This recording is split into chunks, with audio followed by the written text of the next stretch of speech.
Hello everyone. तो 14 तारीख को आ रहा है खेसारी लाल यादव जी और रक्षा गुप्ता का एक बहुत ही बेहतरीन सॉन्ग जिसका पोस्टर आ चुका है और फुल वीडियो सॉन्ग का रिलीज डेट भी आ चुका है। और इस गाने को लिखे हैं कृष्णा बेदर्दी जी और इसे गाए हैं खेसारी लाल यादव जी और प्रियंका सिंह जी। और इसमें म्यूजिक भी कृष्णा बेदर्दी जी ही दिए हैं, जो कि आपको स्क्रीन के ऊपर दिखाई दे रहा है। जिस सॉन्ग का टाइटल है केक ना लगावे देबू गलिया में, जिसका टाइटल है केक ना लगावे देबू गलिया में।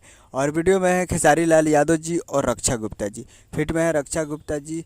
और ये full video song releasing on 14 जुलाई को सुबह 6:30 AM पे फुल वीडियो सॉन्ग को रिलीज़ किया जाएगा, यानी 14 तारीख को तांडव होगा।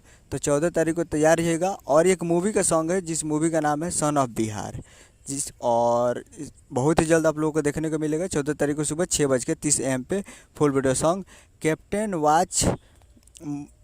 वाच हिट्स पे फुल वीडियो सॉन्ग को रिलीज़ किया जाएगा। तो कैप्टन भोजपुरी यूट्यूब चैनल पे फुल वीडियो सॉन्ग को रिलीज़ किया जाएगा। तो 14 तारीख को सुबह 6:30 AM पे तैयार रहेगा। मिलते हैं अगले वीडियो में, तब तक के लिए जय हिंद, जय भोजपुरी।